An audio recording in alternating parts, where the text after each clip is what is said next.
Sir आखिरकार अरविंद केजरीवाल जी को इस बार भी जो थी हिरासत से छूट नहीं मिल पाई कि उनका कहना है हमारे खिलाफ षड्यंत्र रचा जा रहा है, क्या कहना चाहेंगे, कैसे देख रहे हैं? कोई षड्यंत्र नहीं है, जो हुआ है उनकी भ्रष्टाचारी नीतियों का नतीजा है।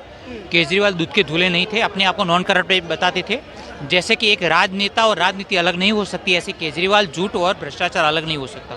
केजरीवाल पहले अच्छे थे, हम उनको नकार नहीं कर सकते, अच्छा काम किया है शिक्षण व्यवस्था पे, स्वास्थ्य व्यवस्था पे, डीटीसी बस का हो, लेकिन पता नहीं धीरे धीरे उनके तौर तरीके काम करने के क्यों बदल दिए गए। वरना एक हद तक तो उन्होंने अच्छा काम किया, वो रिस्पेक्ट करते हैं, इंटेलिजेंट भी हैं, IRS ऑफिसर रहे हुए हैं, जॉइंट कमिश्नर रहे, तो मतलब IIT से रमन मैग्सेसे से नवाजे गए।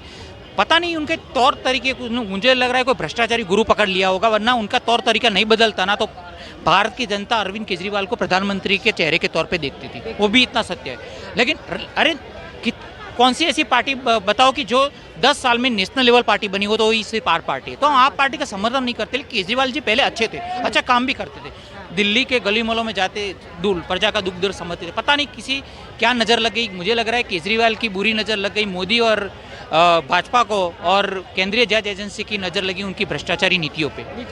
तो केजरीवाल जी का मुझे अभी लग नहीं रहा है कि आगे कुछ बहुत बड़ा फ्यूचर बनेगा, क्योंकि अभी जैसे वो लिप्त हो चुके हैं, जिस के कविता ने 600 करोड़ का कबूलनामा कर दिया है, तो मुझे लग रहा है आने वाले टाइम में उसको, क्योंकि मुगट्टा रेड्डी, राघव मुगट्टा, विवेक नायर सारे तो सरकारी गवाह बन चुके हैं, समझ लो, तो बचा ही क्या है?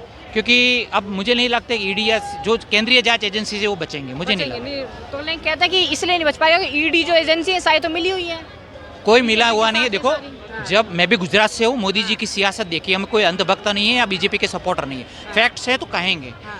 अमित शाह जी जब गृह मंत्री गुजरात के थे, होम मिनिस्टर, तब उनको भी जेल में जाना पड़ा था और भगोड़ा होना पड़ा था, महाराष्ट्र में शरण लिए थे, तो अमित शाह को भी जेल में जाना पड़ा था, साबरमती जेल में भी गुजरात से हूँ, पता है जाना पड़ा था। तो हर एक नेता को जाना पड़ता है, अगर वो कल्प्रिट है तो उसका दोषित लालू जी हो या जयललिता हो, सबको ईडी या सेंट्रल एजेंसीज ने शिकंजा कसा है तो उनमें करना, क्योंकि ईडी ईडा का काम करती है कि सेंट्रल एजेंसीज होती है वो पूरा पुख्ता सबूत के साथ ही कुछ करती है। इसलिए तो बोला ना, फिर से दोहरा रहा हूं, के कविता का 600 करोड़ का कबूलनामा तो हो गया है, अब बचा है तो केजरीवाल, झूठ और उनकी भ्रष्टाचारी नीति, और कुछ नहीं बचा। पहले लोग कहते हैं कि हम लोग हैं, मोदी हमसे डर गए इसलिए जेल में डाला जा रहा है। जब मोदी डरता है तो पुलिस को आए कर देता है।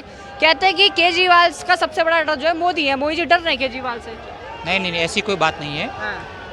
मोदी से कोई, मोदी को डरने की बात ही नहीं है कि मोदी तो 56 इनका सीना तान के पूरे विश्व में भारत की आन बान शान तिरंगे की शान बढ़ाई है। अगर मोदी को फिक्र है तो भारत की जनता, मोदी और योगी से तो लोग डरते हैं, वो किसी से नहीं डरते। और वो जो अरे डरते होते तो 370 में जब महबूबा मुफ्ती बोली तो झंडा उठाने वाला नहीं मिलेगा, तो क्यों, कैसे हुआ? वो किसी से नहीं डरते। लेकिन कानून का काम होता है, कानूनी प्रक्रिया एक होती है। तो केंद्रीय जांच एजेंसी जैसे किसी ने, मैं बोला ना, इसलिए किसी को नहीं बख्शती, कोई भी हो, भले वो नेता बीजेपी का हो, कांग्रेस का हो या कोई भी पार्टी का हो, लेकिन केंद्रीय जांच एजेंसी आज तक किसी को न बख्शा है न बख्शेगी। धन्यवाद।